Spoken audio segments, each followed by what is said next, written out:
That's not altogether true. I was, remember President Ronald Reagan, his son, when he had the television program? Yes, I remember. Yeah. Okay, I was invited twice to come to California and be on programs that he had. One program was, I think they both were dealing with aspects of racism. And one of them, there was an entire panel of people, might have been 15 people. And I happened to be seated next to a white gentleman. His name is Tom Metzger, who was one of the outspoken white supremacists. Yes, I remember. During a commercial break, I said to him, I was sitting right next to him, I said, Mr. Metzger, tell me something. He was very polite.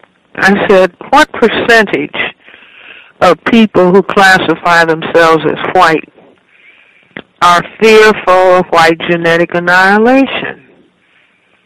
And he said, Dr. Welsing, nearly all of them, but they are afraid or ashamed to admit it. And I said, well, that's what I thought.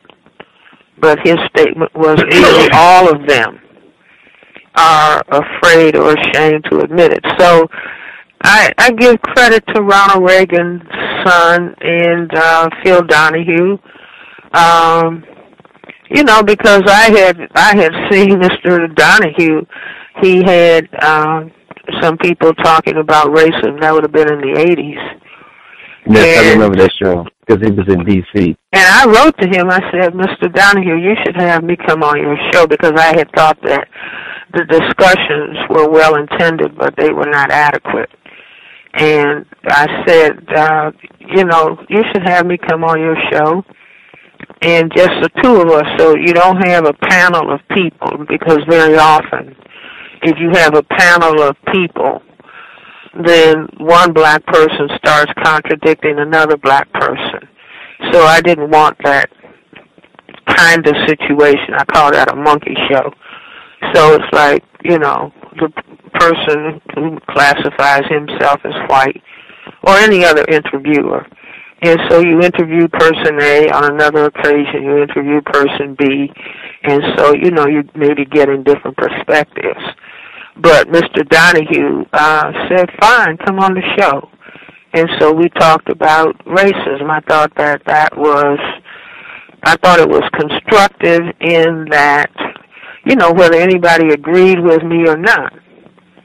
But it was a statement because I'm the only psychiatrist in the United States. I'm the only psychiatrist in the world who's been writing about racism and white supremacy for the past 40 years. So you would think, not that I need to be on TV. I don't need that. But if racism is under discussion, you don't go and get an entertainer to talk about it. You go and get somebody who has been writing about it and writing in some depth about it. But if you don't want racism, white supremacy understood, then you don't bring in such a person.